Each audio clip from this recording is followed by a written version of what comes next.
It's all about Benita. Yes, film. For the Benita show. Oh, More people like her in St. Louis. oh, thank you.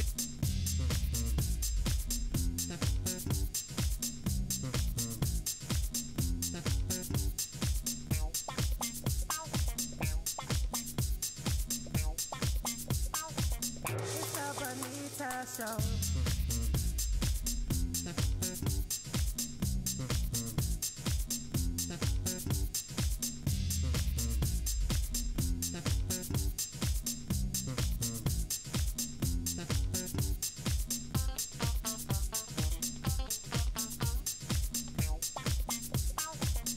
a Benita show.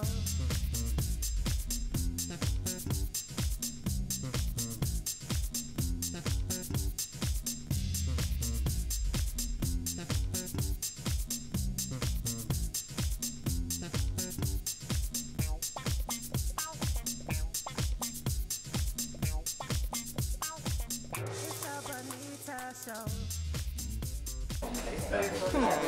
How do we work this? Yeah, right. Somebody bring me lights, camera, action. Today on The Benita Show, we have Louise Harrison from Help Keep Music Alive and the Liverpool Legends, Marty Scott.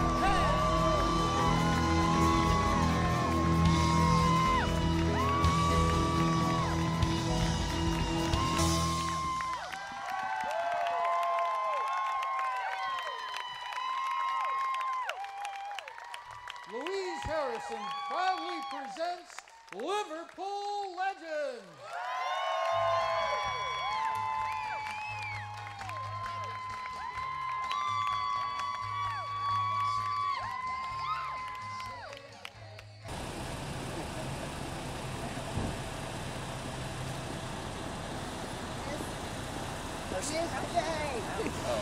I see you took the keys out. Oh, no, you can have. There you go. Yeah, because I'm going Is it on already? Attention.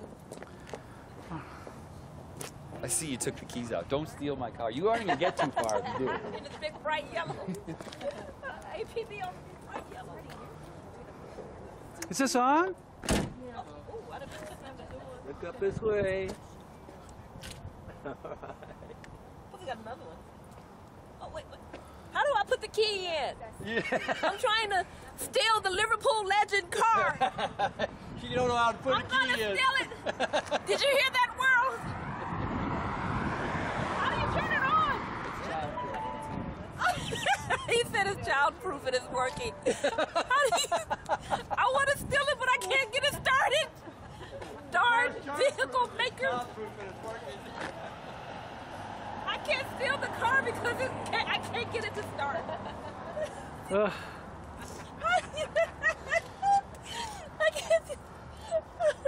I can't steal the car because I can't get it to start. She can't get the key in, so she can't steal it. You gotta learn how to hotwire. You see, this is Donnie. Yeah. Oh. What kind of key is this? Oh. Those are the electronic keys. They made the key Benita proof. Benita proof. I can't start the car to steal That'll it. be a I'm new- gonna have to a hire new somebody vaca- to hotwire it. Well, Any hot wiring guys out there want to come work for the Benita Show?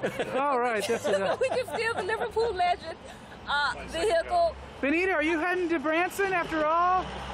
They wants to I know. can steal the car. St. Louis wants to know, are you headed to Branson, Benita? Try, but I can't get it started. Darn it. Okay. I'm spoiled again. I can't steal the car. She can't get the key in. Here. We are here at the Rue Lafayette on Lafayette Street in downtown St. Louis. I'm getting ready to go inside and interview Louise Harrison, who is the big sister of George Harrison from the Beatles, and Marty Scott, who plays George Harrison in the band Liverpool Legends, which is a Beatle tribute band that goes all around the nation playing at different schools for the charitable organization Help Keep Music Alive. All right, Benita Show viewers, stay tuned. Here we go.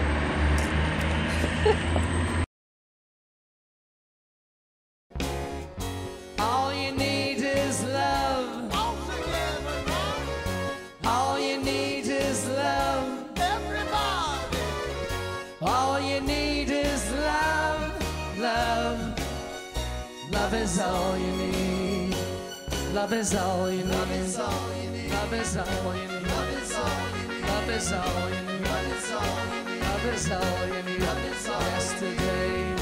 Love is all you need. She loves you. Hello world, welcome back to the Benita Show. We are here with Miss Louise Harrison, the oldest sister of George Harrison, who's lead guitarist for the Beatles.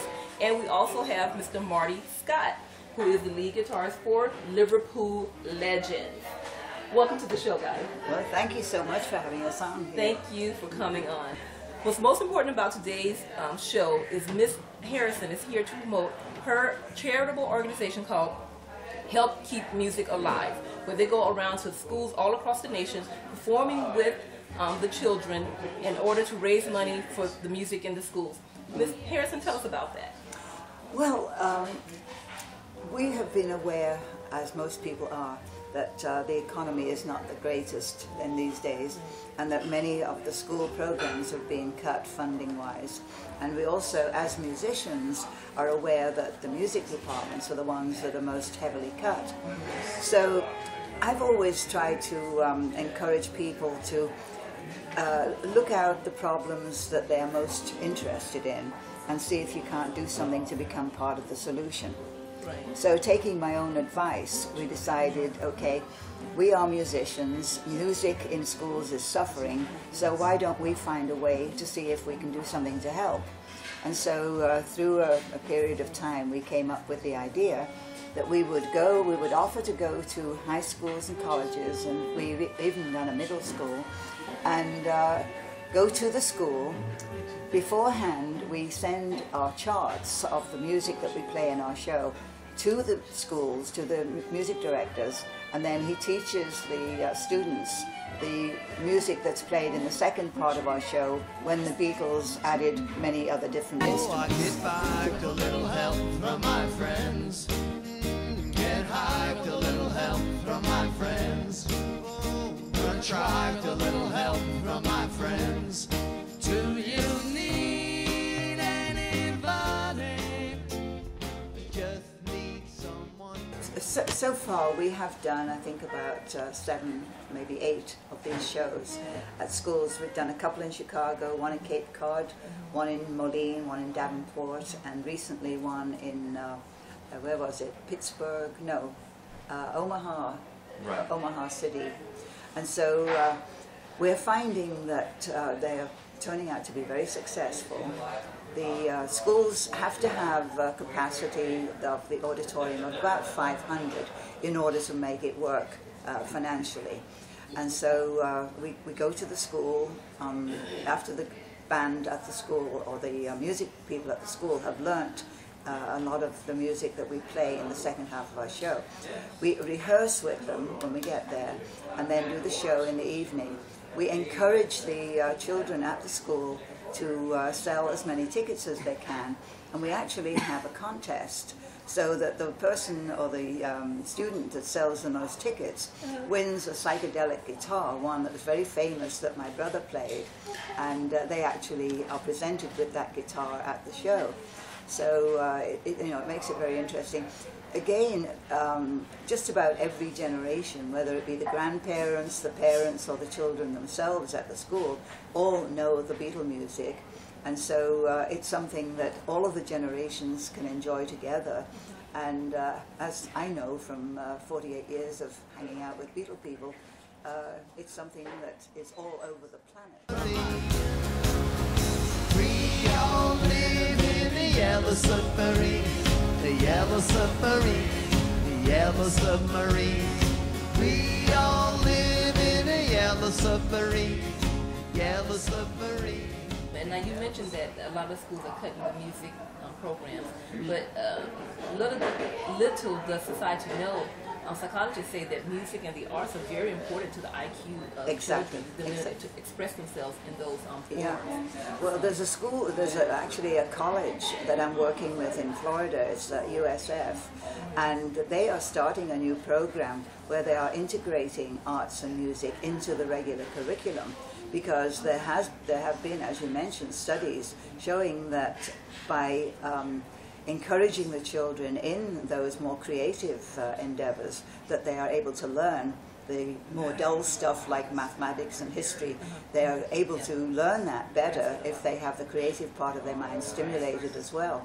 So this particular college is working very, very closely with me in order to further our aims of getting more schools involved in our program. Marty, tell us a little bit about when you guys go out there and you perform with those students. Tell us what it's like. Well, it's probably just as fun for us as it is for the students, because we're on stage with 200 kids, and we've got the choirs, the bands, the orchestras, and they all, learn the parts. So when we get there, it's a pretty easy rehearsal because they already know the music, and we play the songs just like the albums. So they're rehearsing along with the records. So by the time we get there, it's a really cool thing, and the energy on stage. The students just watch the first half of our show, which is, and it's a pretty good show. So they're in the audience screaming and yelling, the parents are going crazy, and then the second half of the show, the curtain opens and they're on risers behind us with instruments. So it's just a cool, I don't know, we kind of just stumbled onto it and thought, wow, this is, a really, something really good that we can do, and, we're still putting on a great show, and in the audience it's like graduation day, because the parents are, the Beatles are the one common denominator that the band directors can relate to the students, because the Beatles are still cool in high school, the music still holds up. So, and now like even their little brothers love the Beatles because the video game Beatle Rock Band kind of resurrected it amongst like 8-year-olds. So, and the grandparents love the Beatles, so it's like it's the one type of music that everyone can agree on, so it makes the show perfect for a high school, So it's just been a lot of fun.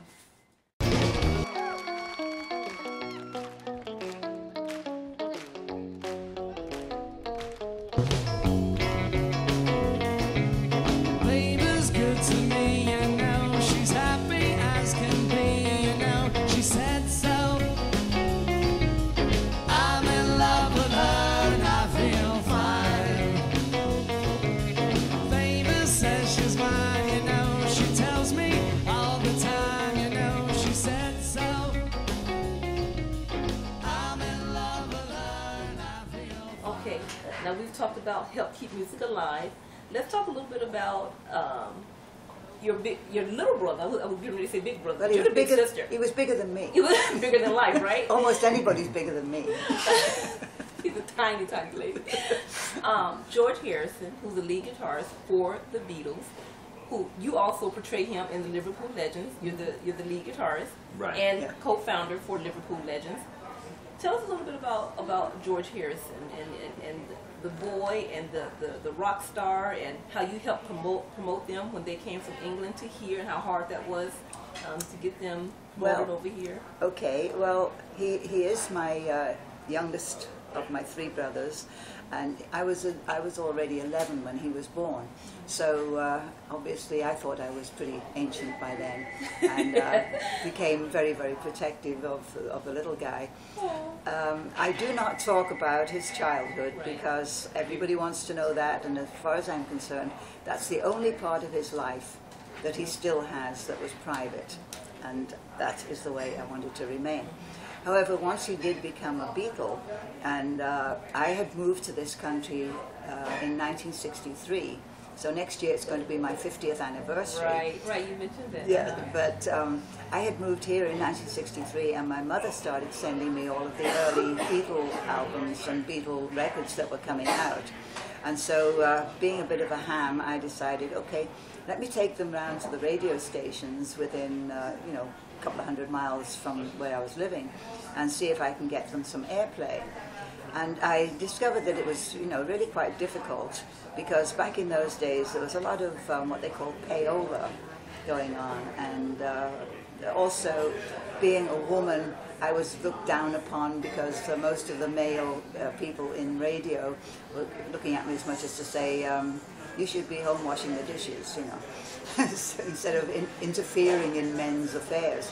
But anyway, That was in the 60s, That was right? in the 60s, yeah. So one of the things I did was to subscribe to both Cashbox, Billboard and the Variety magazine to learn as much as I could about the American music scene, because it's so very different. For instance, in England, if you get your record played on the BBC, then that's all you need, because everybody in the country gets to hear it. In this country at that time, there were about 6,000 individual radio stations. There's a lot more than that now. But to get nationwide airplay, you pretty well had to have either somebody with a Rolls Royce that they could give to a program director, or you had to have a major record label that was backing you up. So all of this stuff... And this was just to get your music played on the air? Yes, yes. Wow. And so all of this information I wrote to their manager, Brian Epstein. I would write every week to him about 14-page handwritten letters, because I didn't know how to type. Still not very good at it. But anyway, you know, I was writing to him all the time, and he would write back to me and say, well, can I send you some information about some of my other groups as well, and see what you can do, and so on. But, you know, finally, of course, I had been telling him every letter I was putting a P.S., get them on the Ed Sullivan Show, because that was the show to watch, you know, when I first came to this country. Now, So, yesterday and today, our theater was mobbed by newsmen and hundreds of photographers from all over the country. And these veterans agree with me, the city's never witnessed the excitement stirred by these youngsters from Liverpool who call themselves Liverpool Legends. Now, tonight, you'll twice be entertained by them right now, and again, the second half of our show. Ladies and gentlemen, Liverpool Legends.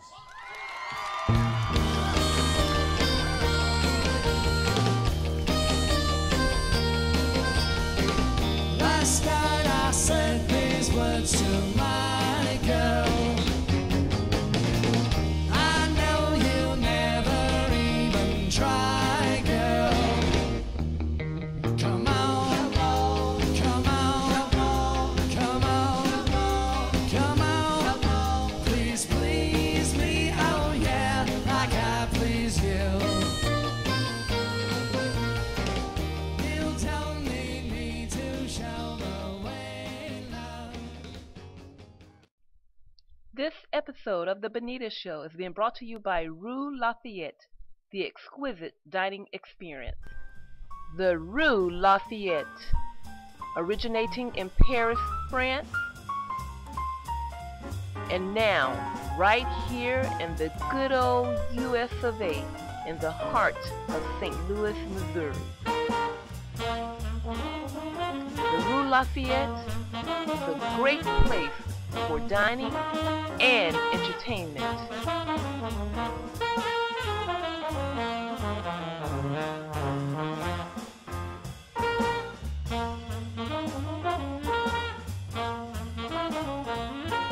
There's entertainment after entertainment at the Rue Lafayette.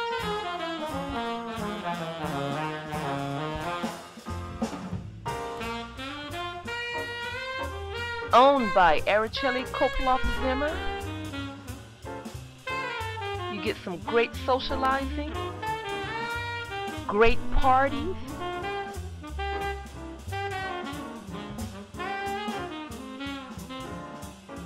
and shopping for antiques and unique items. There are private dining areas and more shopping. Stop by the Rue Lafayette and enjoy a European dining experience.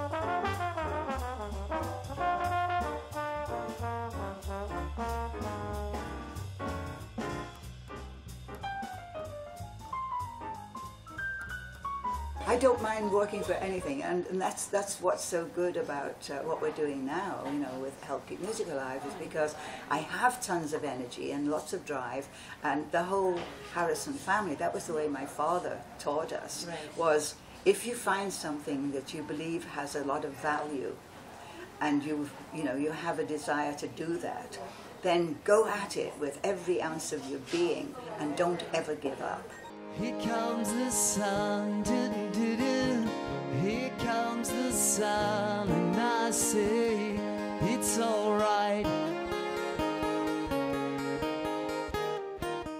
Little darling, it's been a long, cold, lonely winter. Little darling, it feels like years since it's been here. Here comes the sun, do-do-do-do. Here comes the sun, I say it's alright. What is it like playing George Harrison, lead guitarist for Liverpool Legends, representing George Harrison from the Beatles? You know, and mostly what we get to do is make people happy, you know. So like our shows are just filled with people with big smiles in the audience singing along. Okay, put your hands in the air all together, nice and easy. So the way we do it here at the cabin. Wait, oh yes, wait a minute, Mr. Postman. Wait, hey, Mr. Postman. Mr. Postman, look and see. Oh yeah, there's a letter in your bag for me. Please, Mr. Postman. Oh yeah, since I heard from that girl of mine, there must be some word today from my girlfriend so far away. Please, Mr. Postman, look and see if there's a letter for me.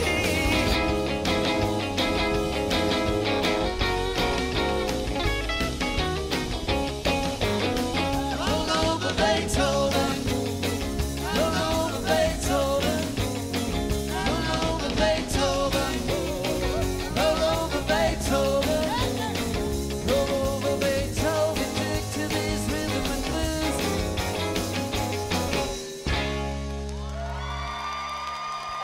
1, 2, 3, 4.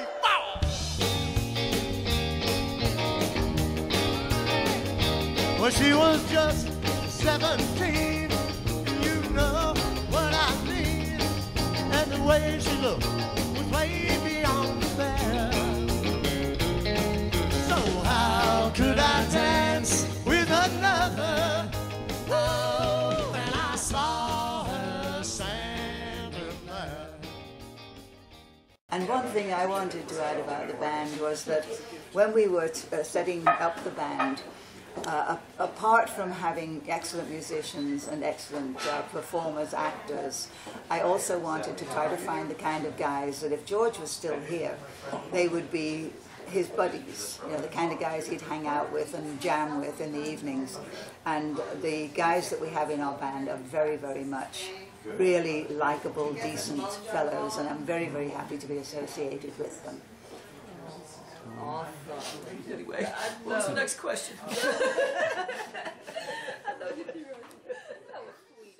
In the meantime, we look forward to seeing you guys out at the schools, and I'll definitely be promoting you guys. If you're watching and you're a school, or you're a teacher, or you have a son or daughter that's in the band or the chorus and you'd like us to come to your school, you can go to helpkeepmusicalive.org, or maybe we'll flash a phone number. You can call Louise directly and tell her you want us to come to your school and do the Help Keep Music Alive show.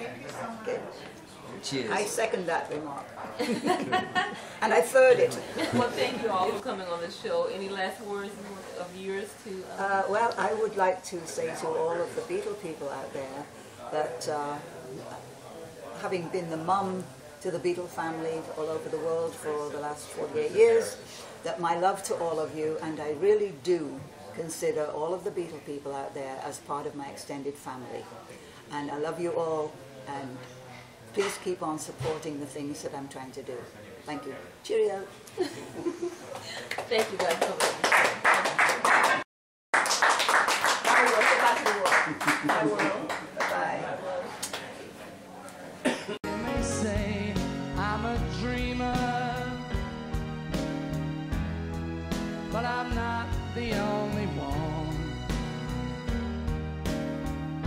I hope someday you'll join us,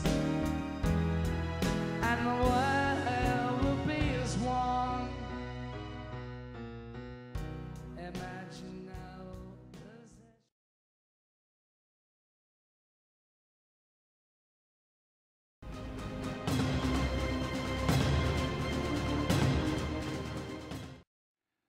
I've always had the feeling there was something tremendous on the horizon, beyond the quiet complacency of all of this.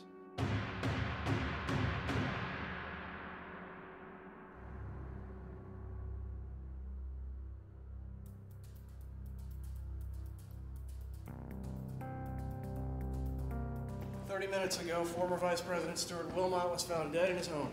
Jesus, Mary and Joseph. They did a number on him.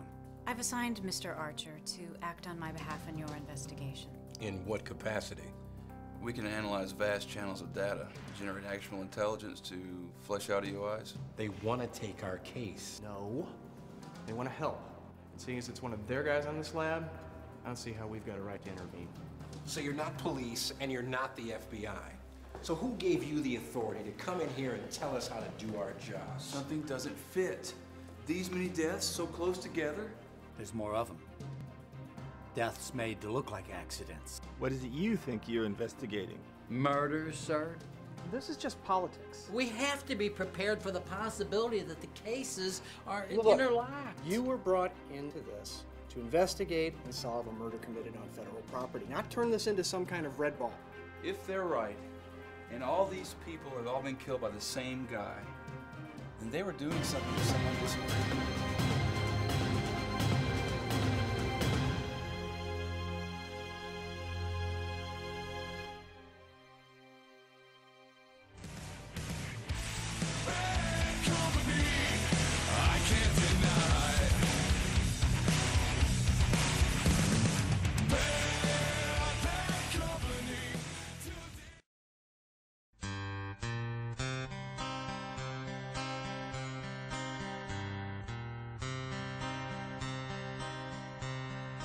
Company are always on the run. A destiny, oh, it's the rising sun.